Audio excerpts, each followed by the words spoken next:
Oi pessoal, tudo bem? Vamos então aí fazer uma live sobre as grandes atualizações desse ano, beleza? Eu vou falar aí sobre 20 grandes atualizações que a gente teve nesse ano, que são de extrema relevância ali nas provas de residência, beleza?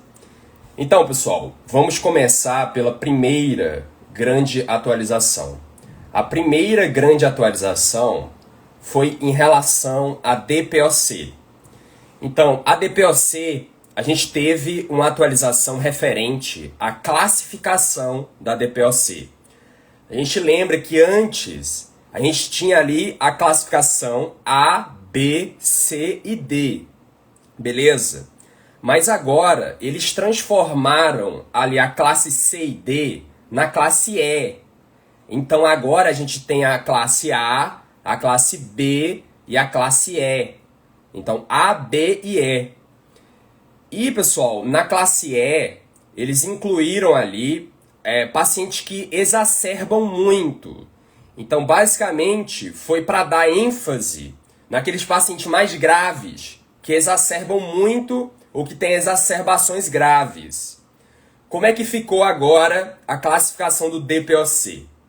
Então, na classe A, continua ali o paciente com CAT menor que 10, um MMRC de 0 a 1 e o paciente exacerba ou nenhuma vez ou uma vez ao ano.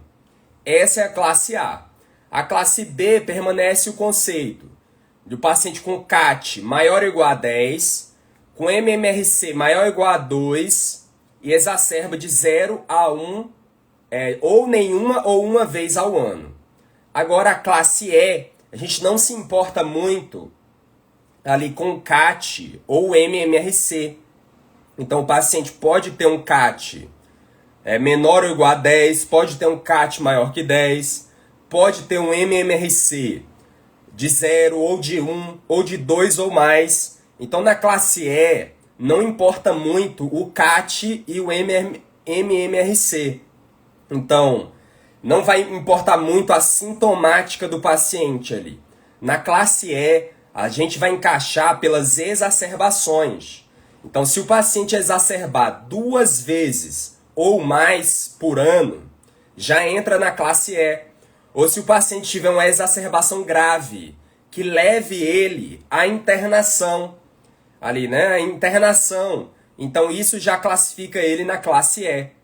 Então a gente teve essa leve mudança aí na classificação do DPOC. Outra atualização do DPOC foi em relação às medidas que reduzem mortalidade. Então, a gente lembra ali que antes não tinha muitas medidas farmacológicas que reduzissem a mortalidade no DPOC. Mas foi incluído ali pela nova diretriz que existe uma terapêutica farmacológica que reduz a mortalidade no DPOC. E é a terapia tríplice, com LAMA, LABA e corticoide inalatório. Beleza? Esses 3 juntos aí, terapia tríplice, mostrou redução na mortalidade no DPOC. Então, né? Isso aí foi uma grande novidade. Antes a gente considerava mais cirurgia de pneumorredução, oxigenoterapia, beleza? Mas agora a terapia tríplice mostrou redução da mortalidade também no DPOC. Outra atualização do DPOC foi em relação à definição da exacerbação aguda. Agora, pessoal, a definição é a seguinte: é o paciente que tem uma piora da dispneia e ou da tosse, com expectoração, com piora nos últimos 14 dias. Beleza? Então, esta última definição de exacerbação aguda. Ali, um paciente que piora de maneira abrupta nas últimas 2 semanas. Antes o conceito era diferente ali.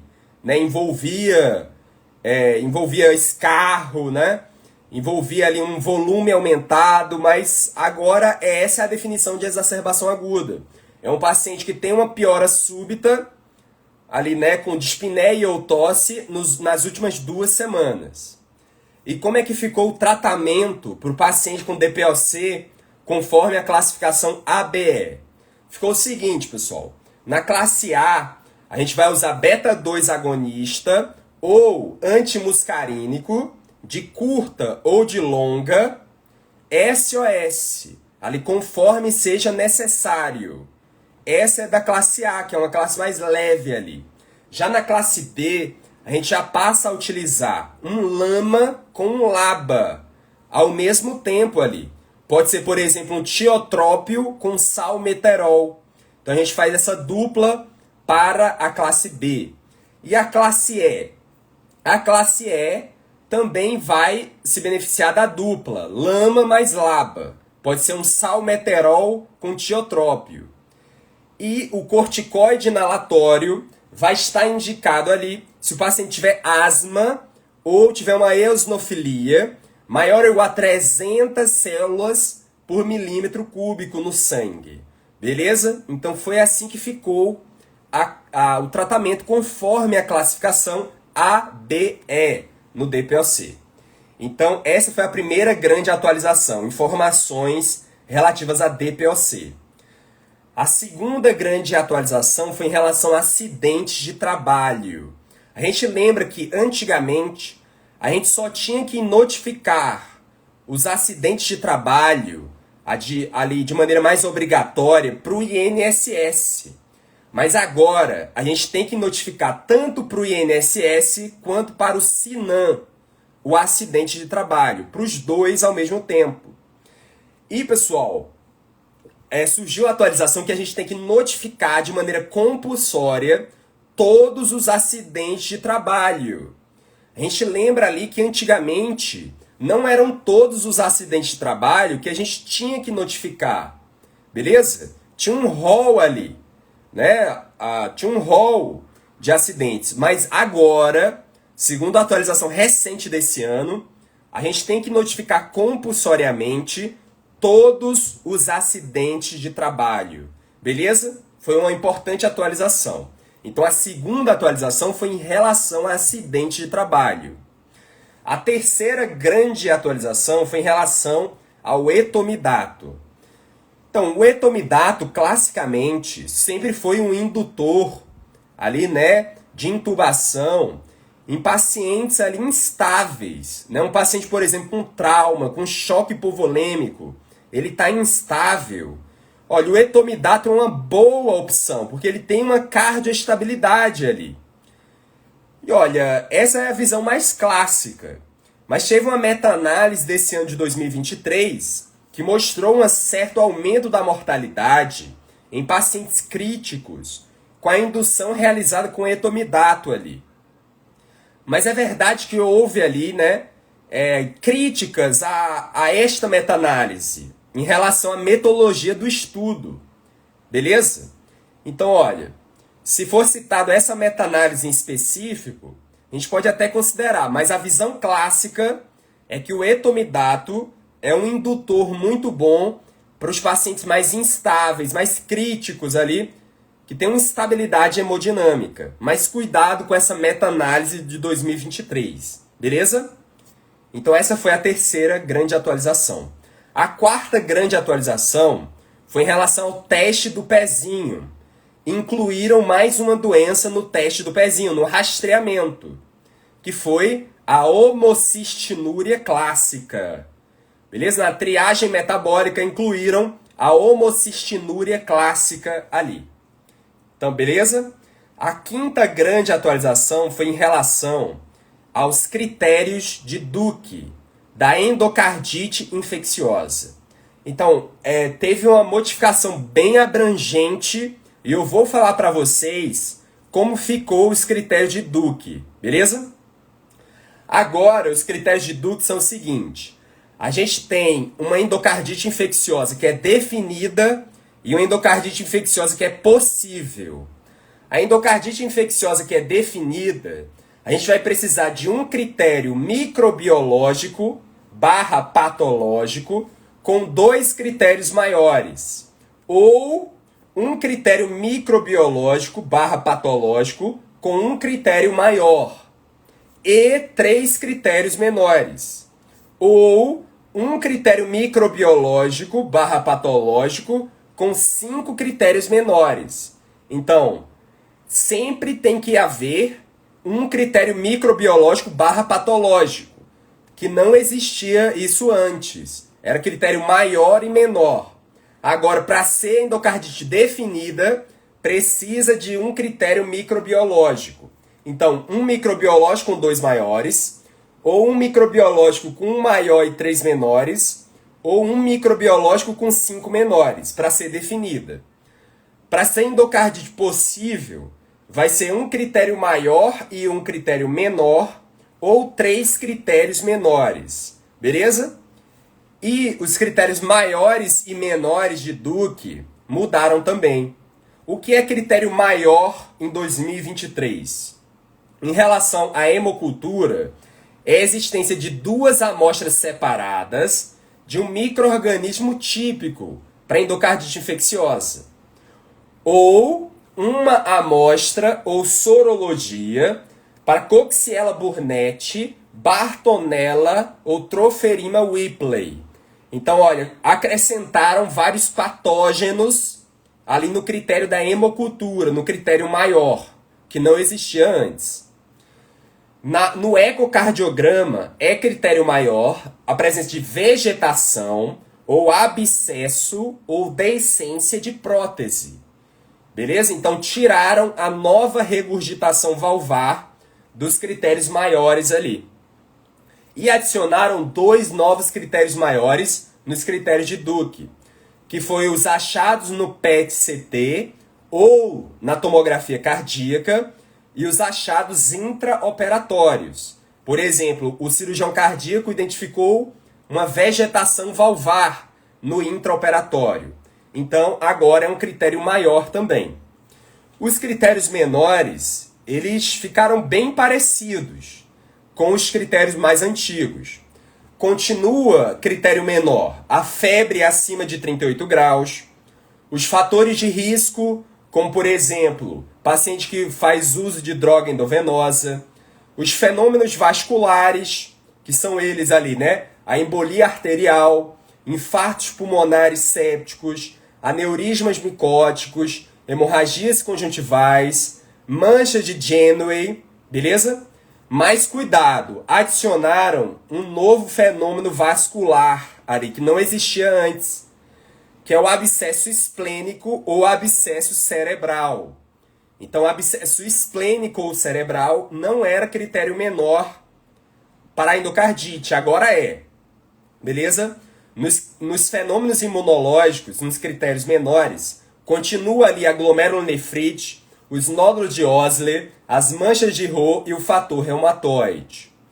Agora, pessoal, incluíram ali novos critérios microbiológicos nos critérios menores de Duke, que é os achados de ELISA, PCR e a técnica FISH. Beleza? Esses achados microbiológicos com essas técnicas novas, ELISA, PCR e FISH, não eram considerados antigamente. Agora entraram como critério menor. E a nova regurgitação valvar, antes era um critério maior, mas agora passa a ser um critério menor de Duke ali. A nova regurgitação valvar. Beleza? Então esses são os critérios de Duke de 2023 para endocardite infecciosa.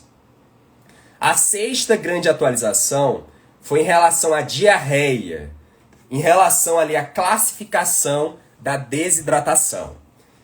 Então a gente lembra da diarreia, da classificação da desidratação, clássico ali, né? O plano A, o plano B e o plano C. O plano A é quando o paciente não tem desidratação. O plano B é quando o paciente tem desidratação.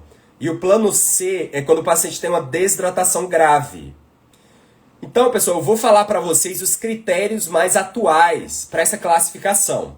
Lembrando que para a gente encaixar o paciente no plano B ou no plano C, ele tem que ter 2 critérios no mínimo, beleza? 2 critérios daquele quadro. Então, quais são os critérios atualizados da desidratação grave do plano C? É o paciente ser letárgico, ter olhos fundos, ser incapaz de beber, ter o sinal da prega voltando muito lentamente, acima de 2 segundos, ter um enchimento capilar acima de 5 segundos, ter um pulso fraco ou ausente, uma perda de peso maior que 10% e uma boca muito seca. Então, se tiver 2 desses critérios, a gente pode encaixar no plano C. As mudanças foram sutis ali, foram só de percentual e ali de nomenclatura.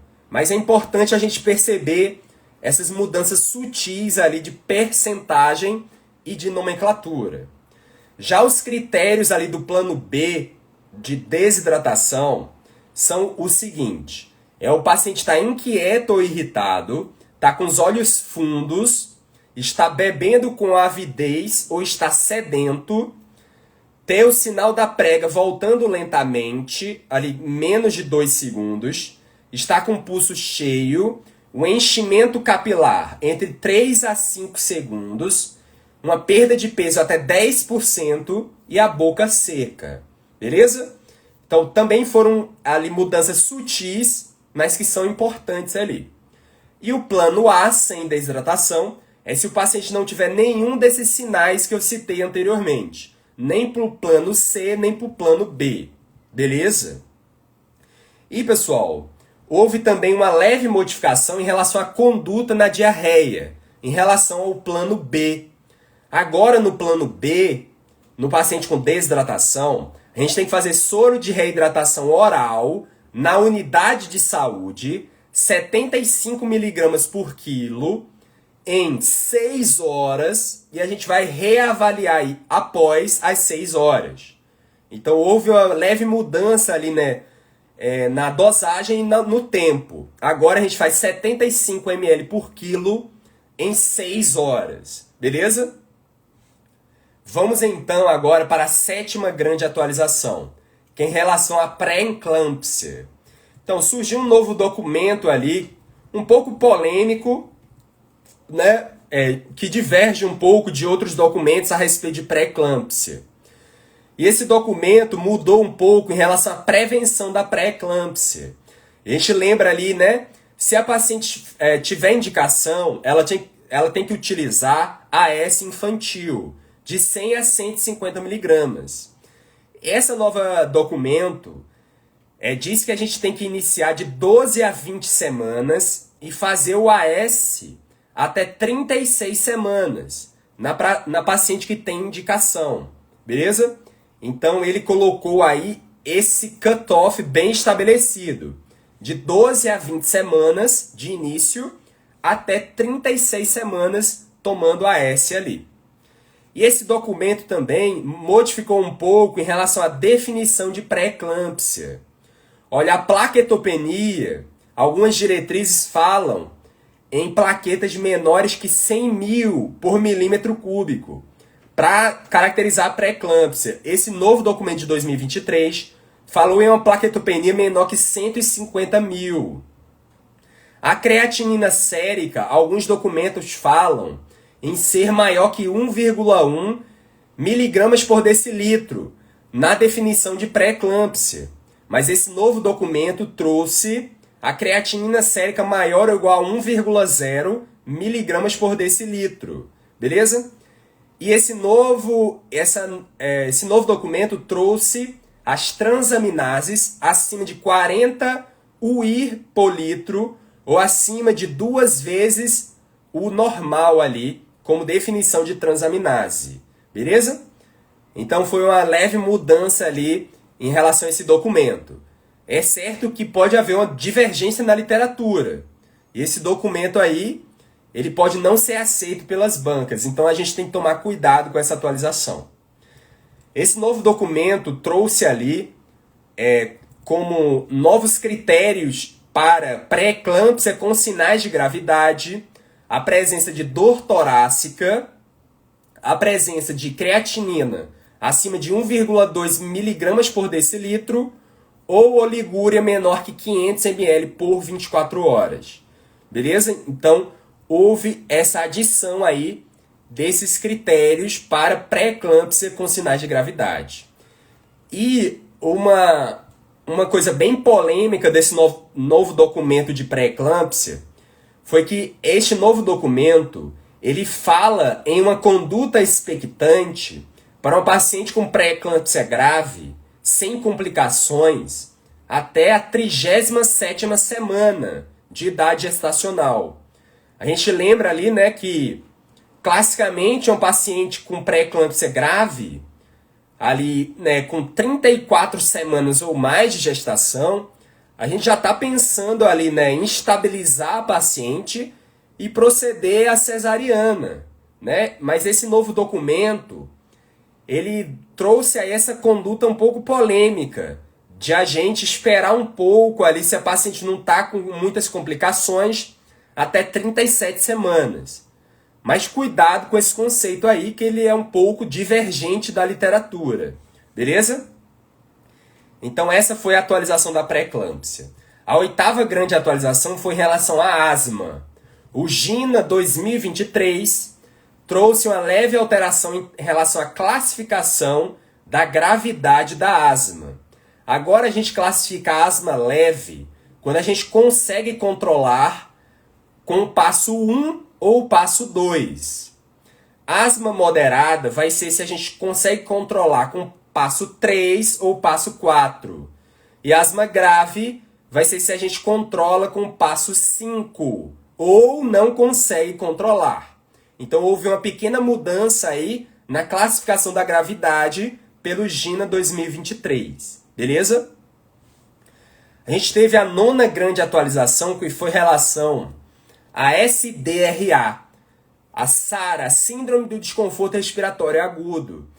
Os critérios de Berlim, eles permaneceram muito parecidos em 2023, mas eles adicionaram no critério de imagem que a gente pode aceitar critério de imagem da radiografia, da tomografia ou da ultrassonografia por um profissional treinado. Beleza? Então aquelas opacidades bilaterais encaixa no critério de Berlim em qualquer uma dessas modalidades aí. Antigamente a gente não tinha todas essas modalidades diagnósticas no critério de Berlim.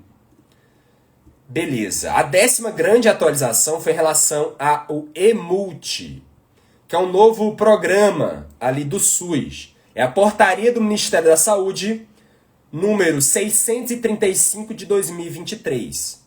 O EMULT, ele vai se parecer um pouco com o NASF, né? O NASF ele foi descontinuado, beleza? Há um tempo já, desde 2019.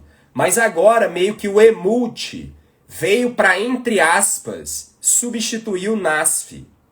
Porque o EMULT vai funcionar com profissionais que têm formações complementares e que vão realizar um apoio matricial, um projeto terapêutico singular, um atendimento presencial e um teleatendimento.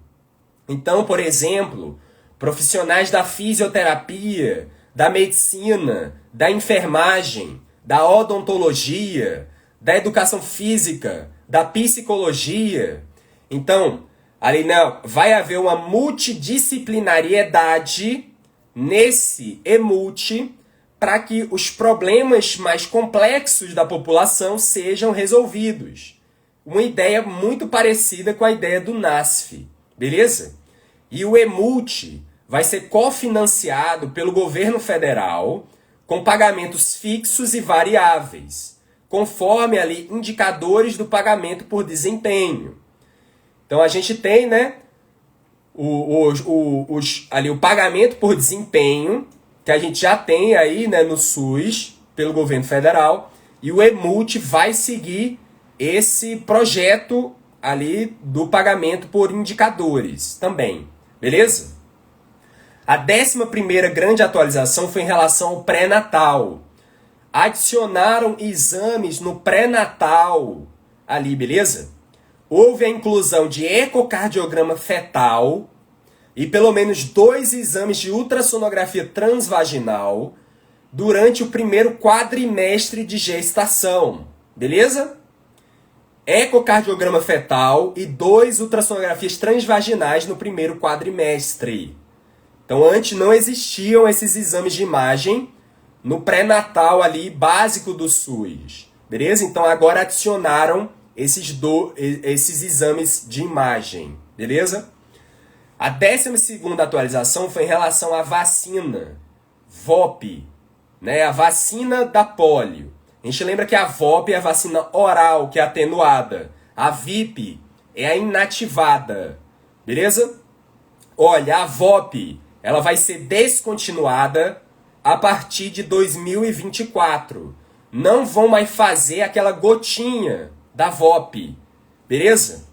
A gente lembra ali que a VOP, né, tinha uma importância ali, né, por um efeito de rebanho, né, também ali, que a VOP era disseminada ali pelas fezes dos indivíduos, né?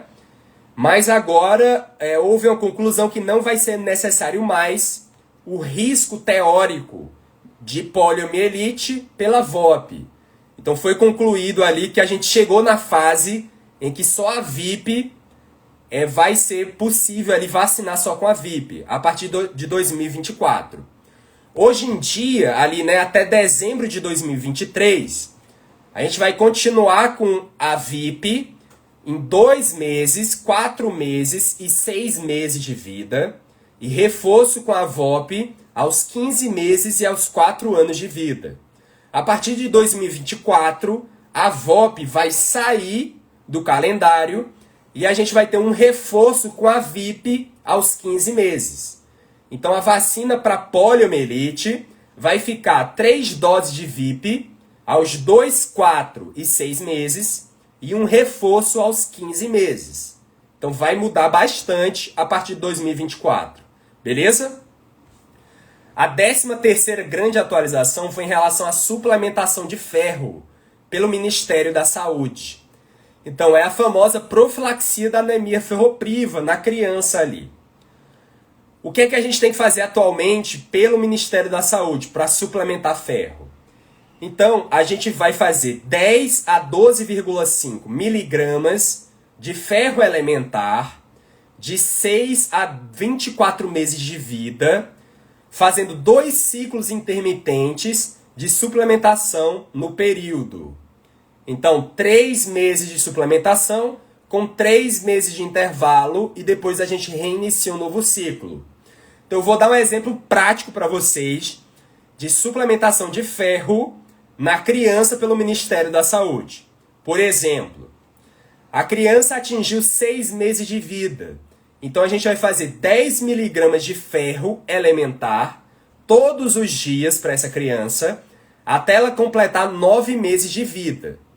Aí a gente vai dar uma pausa de 9 meses de vida até 12 meses de vida. Aí quando ela completar 1 ano, a gente vai fazer um novo ciclo de 3 meses de 10 miligramas de ferro elementar todos os dias. E aí fazendo esses 2 ciclos de 3 meses, a gente já pode parar a suplementação de ferro. Beleza? Então tá agora com 2 ciclos intervalados ali, com um intervalo de 3 meses, beleza? Os ciclos de 3 meses e o tempo de intervalo de 3 meses, beleza? A 14ª atualização foi em relação à hepatite B crônica. Então mudaram ali as indicações de tratamento para hepatite B crônica. Olha só, agora o critério é HBV-DNA maior ou igual a 2.000 cópias por ml e níveis elevados de ALT, independentemente do HbAg. A gente lembra ali que a gente, quando ia falar sobre a carga viral, né, a gente falava muito em relação se o paciente tinha o HbEAg positivo ou não. Nessa nova diretriz de 2023, isso caiu por terra. Agora a gente não quer muito saber ali se o paciente tem o HbEAg positivo ou não. Se tiver um HBV-DNA maior ou igual a 2.000 cópias por ml e níveis elevados de LT, a gente já está autorizado a iniciar o tratamento para hepatite B crônica. E também mudaram em relação ao Metavir. O Metavir, é aquele score histopatológico na biópsia hepática. A gente vê atividade inflamatória, vê fibrose. Antigamente, para a gente iniciar o tratamento da hepatite B crônica, segundo o Metavir, a gente tinha que ter um A2F2 ali na biópsia, no histopatológico. Na nova diretriz é A2 e ou F2. Então não necessariamente tem que ter os dois ao mesmo tempo. Se tiver só A2 e F1, a gente já pode iniciar o tratamento. Ou F2 e A1, podemos iniciar o tratamento também. Agora não precisa ser os dois ao mesmo tempo. É ou A2 ou F2 no Metavir. Beleza? A 15ª grande atualização foi em relação à Qdenga, que é a nova vacina contra a dengue. Então, a Qdenga é um tanto quanto revolucionária, porque ela pode ser administrada com outras vacinas ao mesmo tempo, a critério médico ali. A vacina que a gente tinha para dengue até esse ano, a gente não podia fazer uma administração simultânea com outras vacinas. E a Qdenga, ela vai ser administrada para pacientes de 4 a 60 anos de vida, em 2 doses, com intervalo de 3 meses entre essas 2 doses. E é independentemente da exposição anterior à dengue e sem necessidade de teste pré-vacinação. A vacina de dengue que a gente tinha até esse ano, a gente tinha uma limitação muito grande, que a gente só podia fazer a vacina se o paciente já tivesse sido ali contaminado e infectado pela dengue anteriormente. Mas a Qdenga, ela é revolucionária, porque o paciente não precisa ter sido exposto, infectado anteriormente para dengue. Então, essa é uma grande revolução da vacina Qdenga. A gente não precisa dessa exposição prévia à dengue, beleza? A 16ª grande atualização foi em relação a medicamentos da Covid-19. A gente viu ali que no rol dos medicamentos que tem certo benefício para o paciente com Covid-19, houve uma certa ampliação desse rol. Geralmente são pacientes mais graves ali, né? Que são internados ou que precisam de oxigênio, são pacientes mais graves. E qual é o rol de terapêuticas ali, de medicamentos que mostraram benefício na Covid-19? Os corticoides mostraram benefício na Covid-19, os anticoagulantes também, para casos selecionados, o remdesivir, o baricitinib, o tocilizumab e o Paxlovid, que é a junção de nimetrelvir com ritonavir. Então, todos esses 6 medicamentos que eu falei para vocês mostraram um certo benefício ali para pacientes com uma indicação correta, né? Um paciente um tanto quanto mais grave, beleza? A 17ª grande atualização foi em relação à vacinação para o HPV. Então, olha pessoal, agora incluíram a vacinação para o HPV para vítimas de violência sexual.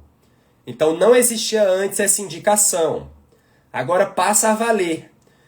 Uma vítima de violência sexual que tenha de 9 a 45 anos e tenha uma vacinação incompleta, está indicada a vacina HPV, beleza?